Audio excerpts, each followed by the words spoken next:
All right. Hello, everybody. Thank you for being with us this afternoon or evening or morning, depending what time it is where you are. We're happy to have you with us for our second hangout of the day with the purpose of answering any questions that you might have left before your arrival in the United States this January. We're going to go around and do some introductions. My name is Bethany Gilchrist. I'm a senior program officer here working with the students from Latin America and the Caribbean, as well as sub-Saharan Africa. And I just wanted to welcome everybody. My name is Will Rohr. I'm a program officer with the students from Eurasia and Central Asia. And we'd definitely like to welcome everybody to the Google Plus Hangout. I'm Roya Zahed. I work with students from East Asia and the Pacific and South Asia. I really love these Google Hangouts, so I'm glad for all of you who could be here. And my name is Kedrin, and I work with Will with the students from Eurasia and Central Asia and Eastern Europe.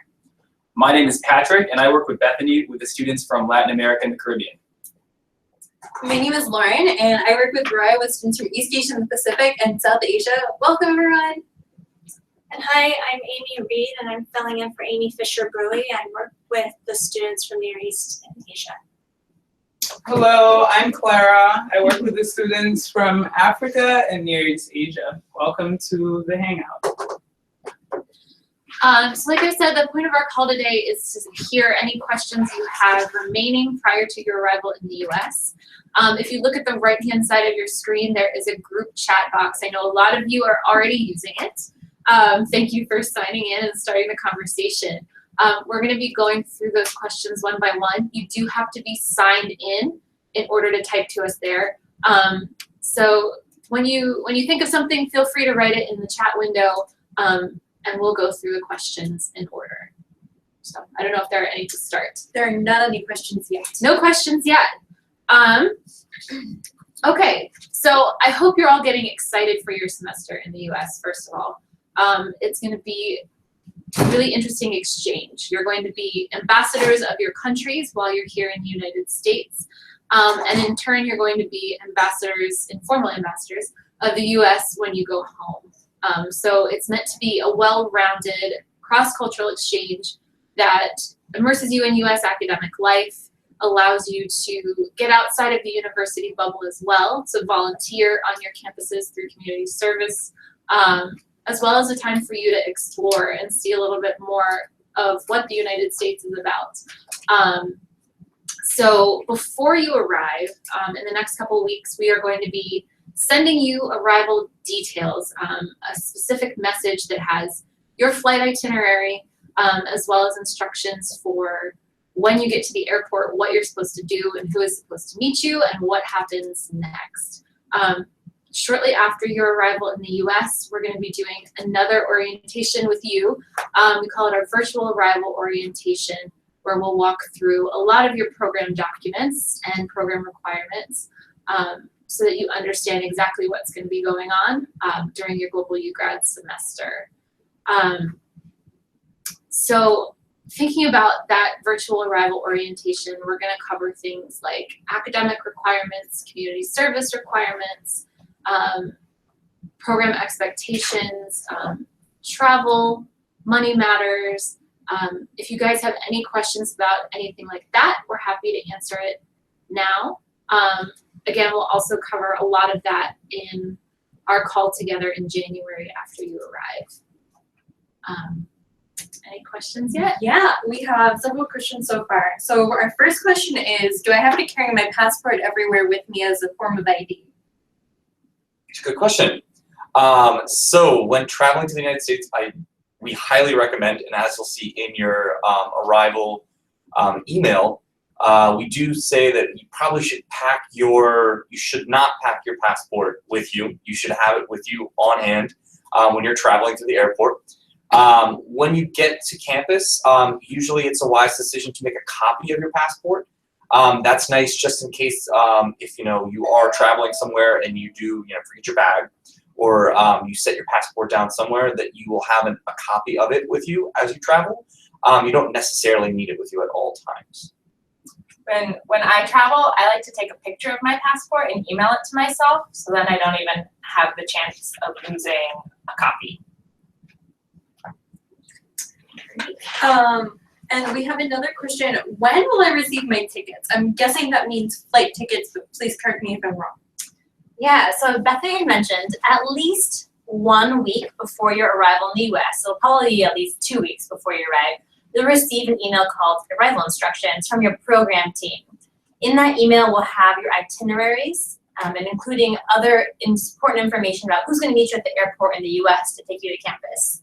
Those itineraries aren't your actual tickets, but it will tell you where to go upon arriving at the airport in your home country. So let's say I'm a Chinese student, I'll go to the airport in China and I'll go to the counter and show them my itinerary, and then they will give you my actual flight tickets. So you might not get your flight tickets until you're in the airport when you check in. And do I have to waive my university health insurance? This is a really good question. All of you will be covered by the U.S. Department of State's ASPE plan. It's the Accident and Sickness Program for Exchanges. If you get any emails from your host institution asking you about waiving that insurance requirement, please contact your program team. More often than not, the answer is yes. You will need to waive it, but there will be some instances where that might not be the case. So please reach out to us. Can I contact someone from World Learning on Facebook is the first part of this question. And then, since I'm from Armenia, who should I contact? Our students. You are more than welcome to reach out to us on Facebook. If you're from Armenia, you'll be working with me and Kedron. And we are two people you should certainly look for on the Facebook group. One thing that I would say is that typically we aren't always responding to messages as a primary source of like where we're usually communicating. The best way to reach us is through email. We are always on our email. We're checking it almost constantly. So if you do have a question or if there is a concern, that's the best way to contact us. Facebook's nice every now and then if there's something we want to bring up. But again, we can't promise it will always be on Facebook. I'm trying to register for courses, but I'm worried because the courses that I want to take are filling up. What should I do? That's a really common concern, not just for exchange students, but for US students as well. When it's time for registration, a lot of the classes that we want to be in are filled up. There is a period when school starts, it's called the adddrop period. Those are the first 2 weeks of when school starts. During that time, American students, international students, they're all dropping in on classes and figuring out which ones they like, which ones they don't like, and they're kind of adding and dropping classes. That's why it's called the adddrop period.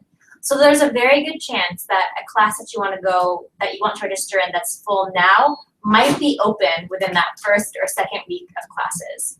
So just keep that in mind as you are looking for different courses. If you are working with an academic advisor, let them know what your interests are in the class. For all of you, once you get to campus, you'll be meeting with an academic advisor on campus who will help you get those tough courses that might be hard to get into because they're filled or because you might need prerequisites to get into them. Sometimes it can also help if none of those attempts work to get into the class. If you email the professor whose class it is you want to take, and especially if you explain that you'll only be there for this semester, sometimes they'll be willing to let you in over the course limit. That's a good point. And also maybe since we're talking about registration, we can review what the requirements are about taking classes on the Global UGRAD program. So you probably know this, but during your semester in the US, you'll be required to take one US studies course. These can be traditional US government or politics classes. They can also be related to US art or music or theater. So you can get a little bit creative with that. And your World Learning teams will help you be able to decide if the class that you select is a US studies course or not. Half of your classes, which is usually going to be 2, will have to be within your field of study. And then you will likely have one other class you can choose, and that's what you'll call an elective, which just means any course that you're interested in taking. So it's 1 US studies class, 2 classes within your major, and 1 elective course. That's pretty typical. Some of you might be starting the registration process right now and unsure about how things are going. Don't worry. As I mentioned, when you get to campus, you'll meet with your academic advisor. And in addition, your World Learning advisors will be looking at the courses that you've selected to ensure that you're on track. So there's no way that you're gonna start and finish the semester without meeting the requirements. We'll make sure that that's happening. How do I transfer my grades back to my home university? So that process is really between you and your host institution and your university at home. It's not something that World Learning facilitates. There's a lot of different universities that you attend around the world, and so it would be difficult for us to know the process completely from start to finish for you. That being said, if that's something that you're interested in doing, our recommendation would be during your registration to look for courses that are similar to what you would have been taking back home, to save copies of the syllabi for those classes and confer with your professors at home to see if they would count. And then you would need to work with both of your host institution and your university at home to see how that process would go. I haven't received an email yet from my host university. Should I be worried? All is well. Everybody gets contacted at different times. It just depends on your host institution. So if you haven't heard anything, don't worry. You are admitted on the Global UGRAD program. You are going to the US in January, and you will be getting more info very shortly. And if you have any really pressing questions for your host university now, you're welcome to ask your program team here to put you in touch. We'd love to do that. So just email us and we can get you the contact information of your advisor on campus. What happens if there's a security issue? For example, if I'm robbed or if there's some other security problem, how do I handle it? This is a very good question. For the most part, more or less all universities throughout the United States have security systems in place on campus.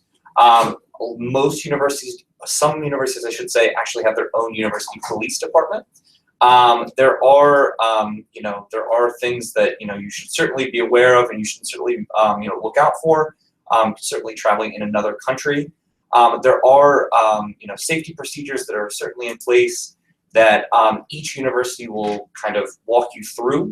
These are things that we typically talk about during the virtual orientation, and the university will go into even more depth during their student orientation when you arrive on campus. Just some words of advice to stay safe. Make sure to travel in groups. Try to make sure that you're always in contact with a friend or a roommate. And I don't know, if anyone wanted to add any other comments about safety. Yeah, I would say if something were to happen while you were on campus, you would contact campus public safety. If you were to run into an issue when you're off campus, you would dial 911, which is the emergency number in the US, and that will connect you to an emergency responder who can get the police or medical attention to you. But like Will said, that's something that we'll talk about a little bit more in depth and that your university will cover once you're here. Can I bring my medications with me to the US? And how about my flu medications or my asthma medication or my fever medication? Those are good questions. So if you have prescriptions from your doctors back home, please bring a doctor's note and enough medications to cover you for your semester here. The doctor's note is important just in case at customs they ask you about what you have in your luggage, that you could provide that information for them. But we do recommend that you bring any medications for what we call pre-existing conditions with you. So anything that you're taking now, bring with you. For things like fever and colds, you're welcome to bring the medications that you like, but you can also pick them up here for a pretty low cost. We have things like Tylenol or Advil, if you've heard of these things, and maybe just buy them at any store here. So those are less important, but again, if you have prescriptions, please bring them with a doctor's note explaining why you need them. I received my flight ticket, but it doesn't include Washington on the way to the United States. Is there an orientation, and how can I receive my certificates? So the reason DC is not on your itinerary coming to the US is because we do not have an arrival orientation together when you first arrive. That orientation that we'll have with you is going to happen on your campus. So we'll be coordinating with the advisor at your host institution regarding that. You will be at the end of the semester, toward the end of the semester, coming to Washington, D.C. for what we call our end of program workshop. I'm sure you've probably seen some photos from some of the students who were at our workshop this semester in our Facebook group. But we're not going to go into very much detail on that because that's something that we're still planning and something that we will be in touch with you about during the semester as the plans progress. So know that you're coming to DC, not right when you arrive, but toward the end of the semester. And then for certificates, some of your certificates you probably will get when you come to DC for that end of program workshop. The other certificates, such as OPAL and the program certificate, will be sent to you after you've completed the program. So don't worry, we promise to get you your certificates, but it might not be for a little while. What kind of clothes do I need in order to survive in the United States? That's a good question. Survival. It's starting to get a little bit cold here in the US. One thing I want to say too, just to mention, is as soon as you arrive in the US, you're going to have a check waiting for you from World Learning, from the Department of State. It's going to include a lot of different things. I mean, we can go over stipends in a little bit. But one thing that it will also include is $100 for what we call a settling in allowance. That's money that you might want to use to buy jackets or heavier blankets, or things that make you feel a little bit more comfortable, because it will be probably a lot colder. For a lot of you, it'll be a lot colder in the US than where you're from. But again, when you arrive on campus, a lot of international student offices will go on shopping trips, so you can use that $100 to buy the jacket or buy a scarf or buy a hat. If you're on an airplane, it gets a little bit chilly too, so I would recommend bringing at least one jacket so that for the first few hours of the US, you have something to keep you a little bit warm. And how do we get our courses oh, hold on. Actually, I have something to add on to the clothing question as well. But also, you're being placed all over the United States, and the temperature varies greatly depending on where you're placed. So you might just want to Google the town and the state where you're being placed and look up average temperatures. That would help as well. Now the next question. How do we get our courses approved by World Learning? So the same portal through which you apply for the Global UGRAD program is the portal that we're going to be using throughout your semester here in the United States. So that will be housing all of the documents that you have to fill out for us throughout the term, including the course approval, which is the first one that we'll ask you for. So once you've gone through the registration process, or if you're about to complete the registration process and want to be sure that World Learning is on board with your courses, you will fill out that form, and the online system will send us a notification, after which we'll review your classes and let you know whether or not they're approved. We'll follow up if something needs to be changed or if we have a question just to verify, but that is where you will find all of those documents. Do we need additional vaccines before departing? And can we get the vaccines on campus if we don't get them before departing? It's a very good question. So, as most of you have seen, we have included the ECA medical form on the online student portal. This is a form that should have been filled out already, should have been passed along and submitted online so that we could pass that along to your host universities.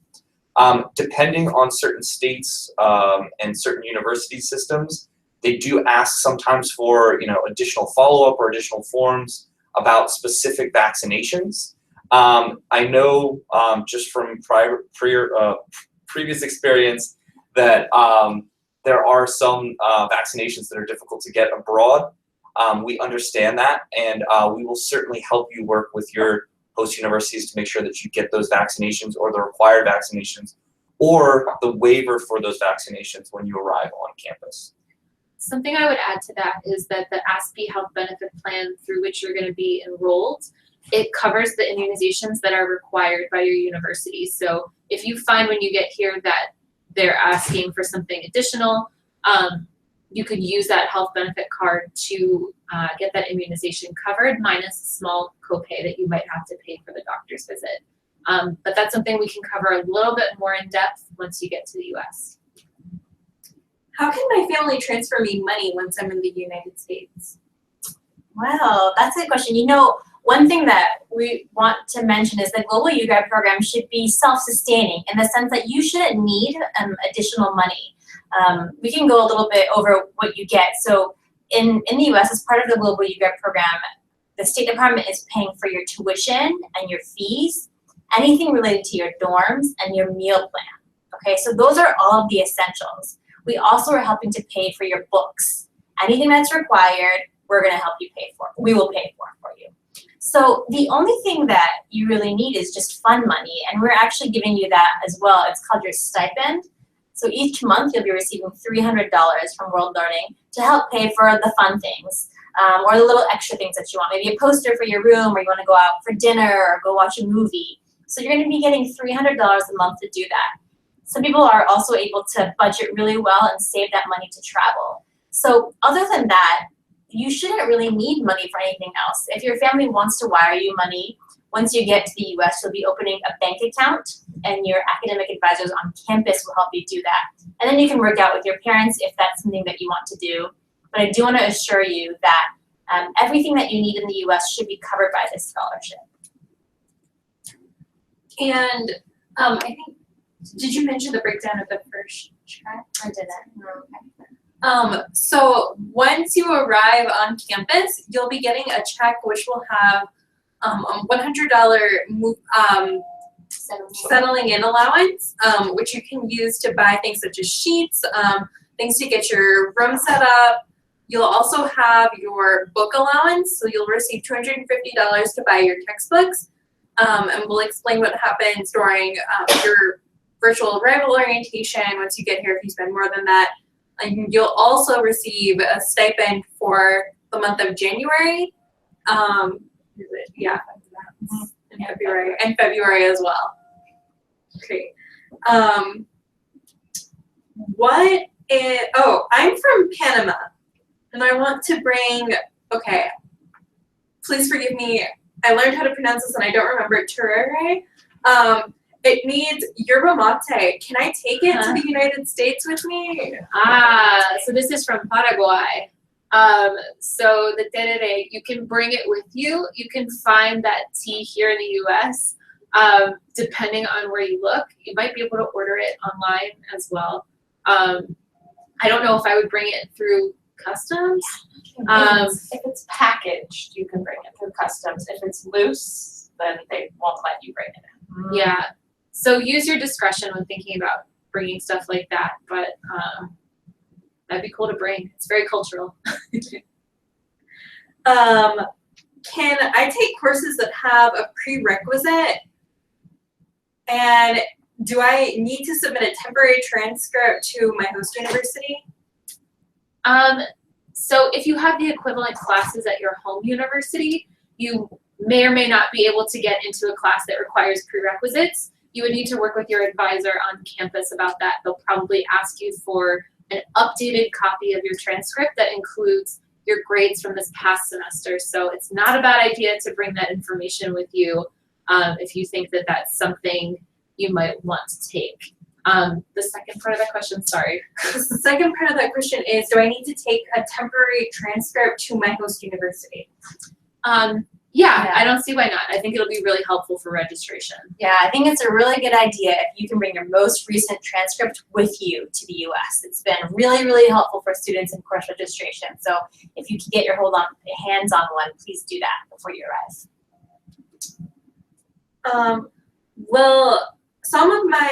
I've noticed that there aren't any other UGRAD students at my host university. Is that normal? I'd be interested in what university you're going to. I think we've tried to place between 2 and 5 students at every single school. So there may or may not already be somebody on campus there if you're the only one arriving for the spring. There might be some students that were taking English language training this fall that are continuing on your campus and will be taking academics with you.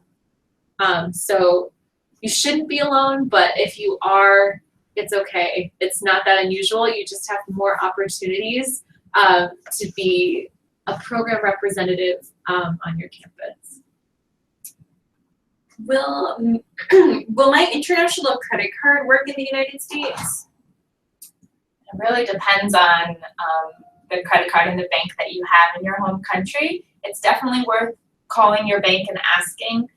My best guess is that yes, it will work, but there will probably be fees. So it might not be worth using. Yeah, I can't really think of many students who use their home bank account when they're here. When you're here, we want you to open a US bank account, so there shouldn't be a need to do that. For US studies, it doesn't have to be a course listed under the US studies section. Can it be something else? Can it be a US foreign policy class? What other type of classes? So the U.S. studies requirement is kind of developed in a way where it relates directly to the United States and something that involves the study of the United States. It can be in almost any field as long as, again, it relates to something that is predominantly found here in the culture. So in the past, we've had students who've taken U.S. foreign policy, and they've taken U.S. history courses.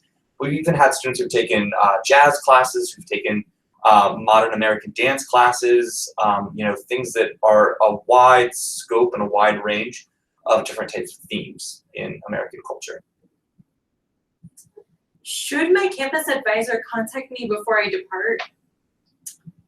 I think as Bethany has mentioned, some universities, yes, they are contacting students, and others, no, they're not. We work with 70 different universities in the US, so as you can imagine, they each have a different system of how they work. If you are just itching to get in touch with your advisor, let your World Learning team know, email us, and we can put you in contact, I think like Kedron had said, with your host institution advisor. So you can just start talking to them about the course registration process and this and that. But if you haven't been contacted, there's nothing to worry about, I'll say that. Will the vaccinations that I receive in the United States be covered by my insurance? Yes. If they're required by the university, yes. And is there a limit on the number of credits I can take? Yes. You have to take a minimum of 12 credit hours in order to maintain your visa status.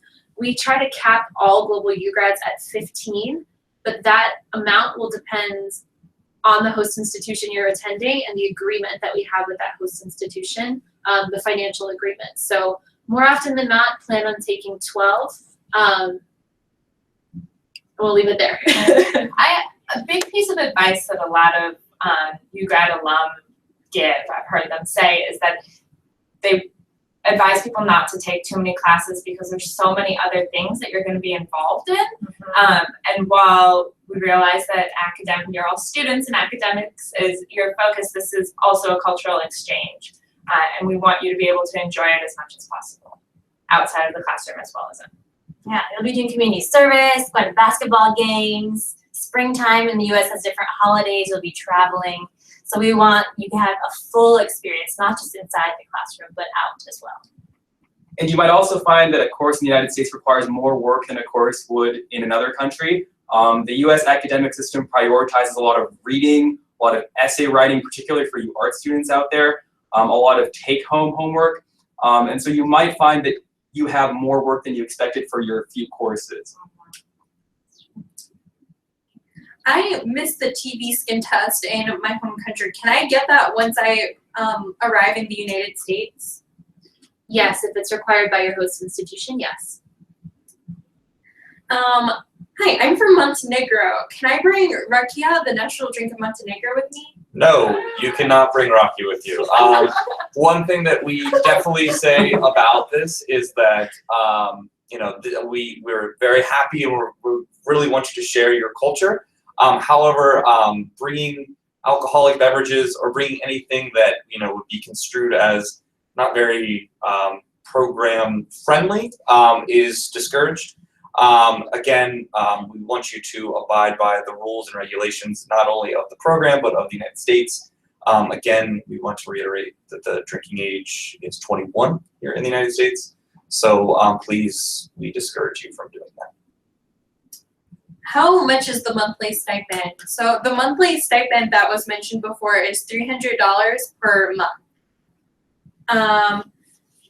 I was registered for some courses above the 300 level. Can I change those courses? And can I change courses during the adddrop period? Yes and yes. So yes, typically 300 level is getting into junior and senior level courses at a university. So we do encourage you to stay within the 100 and 200. For some schools, that's 1,000 to 2,000. 300 is okay, but as your advisors, I think, like Patrick and Katrin had mentioned, we don't want you to just have your nose in a book all day, every day. So you can certainly change your classes now or during the adddrop period. What if I get a cold? Will my insurance cover that? So if you go to the health center on campus, which should be your first stop, yes, the health benefit plan will cover that visit. You may or may not have to pay a small fee to use the health benefit plan. But if you were prescribed any medication, you could go to a pharmacy and get that prescription filled for free. The health benefit plan doesn't cover what they call over-the-counter medication, which are the things that you can find on the pharmacy shelves. So if you have a cold, more often than not, they will recommend you something that you can buy off the shelf at the pharmacy, in which case you would need to use your stipend money for that. It would be like less than $10. Yeah. How do I get my travel approved, and when do I need to request my travel to be approved? So as we've alluded to and we've talked about a little bit prior to this, on the online student portal where you had applied for the program, there are going to be a few on-program tools and also some on-program forms that we're going to be asking you to fill out. Down towards the bottom, you're going to see a few travel forms. This is for whenever you leave campus, you're going to be staying a night away from campus. We would ask that you fill this form out. Please fill it out to the best of your abilities with as much information as possible. This is just for emergency sake, so we know where you are and that you're safe. And then we also want to say that typically we ask for this form 3 days in advance. So we do have a good idea of where you are at all times while you're on the program. You should not be traveling while you are having classes. So on a day that you have class, you should not be missing classes. Anything else to add? Oops. Hold on, our lights are on a timer, so when we don't move, we gotta. Okay. Did not work. Sorry, guys. Okay, and can we choose our community service? And how do we find opportunities? Sure. So yes, we want you to volunteer at organizations that are of interest to you. It is entirely your choice. We recommend volunteering off campus to complete this requirement. We want you to get involved in the communities where you're living outside of that university bubble. More often than not, your university will also have what's called a service learning office or an office of student engagement that will be able to assist you in finding volunteer activities. There will also be clubs on your campuses that are probably organizing volunteer events. So you can keep your eyes posted for those, and you can take part in them throughout the semester. You don't need to complete all 20 hours of your service in one place. You can choose several places to do those hours, but as long as it amounts to 20, you should be set. Can I take World War II as a U.S. Studies course? If the class is called World War II from the U.S. perspective or something like that, maybe you can. But it sounds like a course like that is going to have a global perspective. So U.S. Studies class doesn't just mean that U.S. is a little bit a part of it. It means that the whole course is based on something about the U.S. culture or history. So my guess is that class is probably just called what happened in World War II. That wouldn't be a U.S. Studies course. That's a global course. And if you're ever unsure about a course being okay to consider as a U.S. Studies course, you can request a syllabus from the professor, and then you can send it to your advisor, and we'll review the syllabus and let you know whether or not that course can count. Yes. Can my family deposit money to the debit card we'll receive in the United States?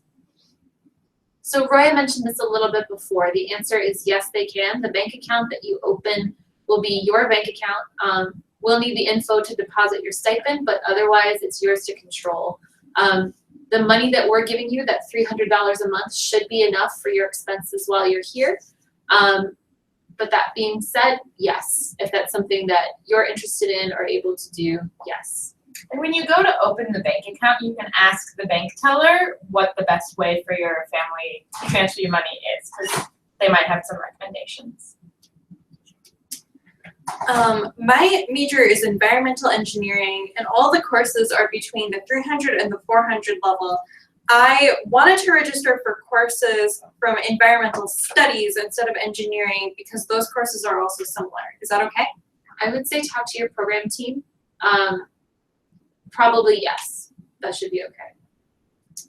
I can't bring my laptop with me. Can I rent or borrow a laptop for the duration of my program? How does that work? So some universities may or may not have loaner laptop programs or laptops that you can check out from the library for certain periods of time. It'll really depend on the institution where you're studying. So if that's something you're interested in, ask the librarian, ask your advisor when you get to campus and see what resources are available.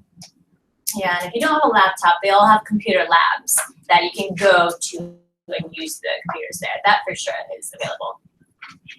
I got a message from my host family. Will I live with them or will I live in a dorm? So we have set up dormitories for all the students who are on the program. So you will be staying on campus at a university or in university housing with either one roommate or maybe possibly multiple roommates.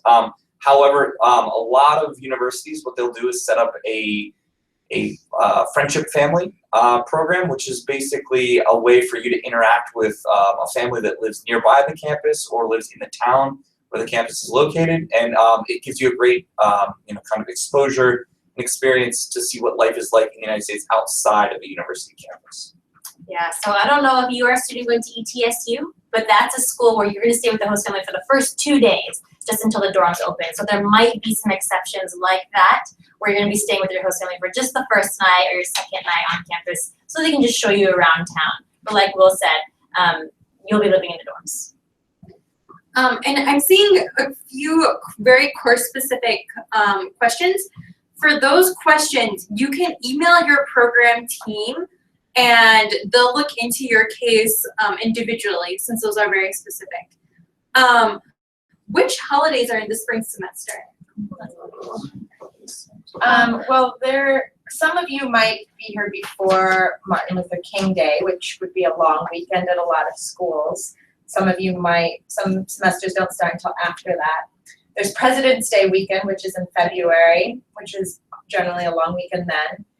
And then most schools have their spring break, which is usually a week right around Easter. But it varies school to school. You can always check out their academic calendar on their website and you'll see exactly what all the holidays are. Will someone pick me up at the airport? Yes, so like we said, we're going to be sending you those specific arrival instructions at least 2 weeks before you come to the US.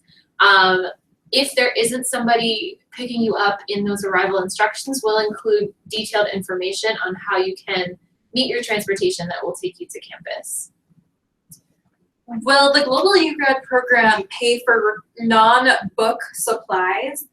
So I'll take that one. For example, in this case, if you needed a special uniform for studying medicine and that's listed as required on your syllabus, then yes. And if you were taking an art class and you have a lot of art supplies that are all listed as required on your syllabus, then we can reimburse those supplies as well. We can only reimburse supplies and books that are listed specifically as required on your syllabus.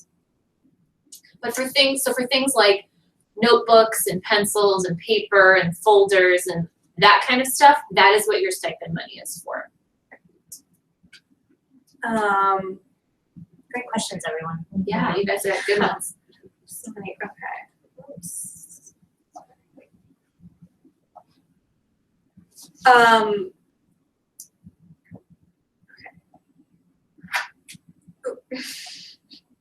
We're trying to read through all of your questions in the chat window, and Lauren is graciously filtering them for us. So while I'm doing that, a question that I want to throw out to everyone is, do you have any advice for international exchange students? Just something that you would advise as having formally studied abroad or being an exchange student?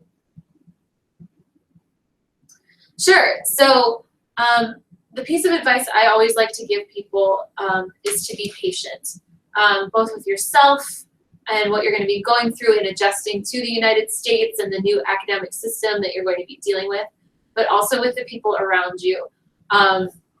You know, things are going to be different. Things may be easy, but they might not be for some of you, probably for most of you. But it's important to be able to take that step back and take a beat and try to remember why you're here and know that those difficult moments will pass, and to keep the greater motivation behind why you're doing this exchange program in the US in the first place in mind. Okay. I would say time management. I think that as you get started, you'll see that there might be some challenges that you might face when you first come to the United States, and as you adjust, you'll see that time starts kind of flying by. So again, try to take advantage of all the opportunities that you have on campus, and really try to get the most out of the program. It's one thing where a lot of our alums have, we're chatting with some even right now who are telling us, oh, I wish I had enough time to do this. I wish I had, done this. So, really get involved and, really try to take advantage of all the time you have while you're here on the program. My advice to you would be to expect great things, but not specific things. When you're coming, you might have an idea of exactly what you want your Global UGRAD experience to be. Maybe you've seen the fall students posting about their trip to New York or the friends that they've made, and you're like, oh, I want exactly that. And while that's exciting, while having general goals of meeting new people and visiting new places is awesome, I want you to not compare your experience with other people's experiences. Your 3 or 4 months here that you're in the US are yours, that you get to form. Success looks different for different people. So be excited about what gets you excited and aim for that rather than trying to compare your experience with others. My advice would be don't be afraid to make mistakes. Everyone makes mistakes. You're bound to make a few, whether it's saying the wrong word in English or getting lost, and that's how we learn, and exciting conversations come out of those mistakes. So. And my advice to you guys would be to reflect a little bit on your experience as you go along. This is going to be an exciting time for you, a time where you'll hopefully fill your days with a lot of activities and friends and a lot of new adventures. But I think it's helpful to step back every now and then, take a walk, keep a journal, write some things down, and just process what's happening so that you make sense of it and so that you derive more meaning from it than you normally would have. And I would recommend that you get involved with a club or other sort of organization on campus as soon as possible. It's a really great way to meet people, to get involved, and to get to know your campus better. Also, if you're worried about transportation, it's a great way to make American friends, and oftentimes we'll have cars, and that's excellent for getting around. Can I take my laptop with me to the United States? Yes. I put it in your carry-on, don't check it in. Can I take courses not related to my major? Yes, so in that 12 credits, classes here are typically 3 credits each. So you'll probably be in 6 credits related to your major, 3 credits of US studies, and then you'll have 3 credits left over that you can take electives. So take something outside your field, take something that's interesting. Again, World Learning will approve your classes when you get here, so we'll make sure that you're all good to go. Does everyone have a host family? Unfortunately not. Some universities provide that where they go to the community and they make connections, and some don't. But that doesn't mean that you can't stop yourself from meeting people, especially through things like community service. But the quick answer to that is no. Actually, not very many. I would say maybe the majority of post-universities don't have friendship family programs because there's so many international students on campus, so it's hard to find families for everybody. When will we come to DC? So we're still working out all those details. We're not gonna give you too much information on it now because we're still figuring it out. But it'll probably be in April, and that's something that we'll talk about more as the semester goes on. Okay. If I want to take part in a program or activity at my host university that requires extra fees, will World Learning cover that, or will I have to use my stipend? So this is a good question. You know, in that elective class or like a club, if it has extra fees, if a club has extra fees, that would be out of your stipend money. For electives, we can pay up to a certain amount for extra fees, but like, for example, if you're not a photography student and you want to take a photography class that requires you to buy a fancy DSLR camera, we won't be able to pay for that. So that's something that you can work out on a case-by-case basis with your program team. Will I have the right to organize social programs in the United States? Yes, that's such a great question. When you're here, you can create your own club. You can create your own opportunities for community service. You can create your own social activities, and we would love to see that. Can I promote my host country or my home country in the United States, and can I get funding to promote my home country in the United States? Two-part question. Okay, the first part of that question is yes, we absolutely would love for you to take part in a lot of the activities that usually the international office will put on at your host university. A lot of times there'll be cultural nights, or there might be even like dinners or events where you get to showcase your country and talk a lot more about your culture. The second part is a pretty interesting question. I don't know if we've really had that one before. I know that some embassies, your home embassy, the U.S. embassy in your home country, sometimes they do have grants and some funding opportunities to help out with some activities that you might want to put on campus. There are specific, organizations and NGOs and maybe different organizations in and around your campus that might be able to help out. And those are things that you kind of want to take by case. Just that, yeah, World Learning will help to cover those sorts of promotional activities that you might have in mind. So I just want to say we just have a few minutes left. So the questions that we have now are probably what we're gonna answer. But if we don't get to your question today, please reach out to your program team to ask. How much luggage can I take? And for that question, this is going to depend for every person. So check the website of the airlines that you will be flying on and look at their regulations. Will there be Wi-Fi in all airports? Maybe.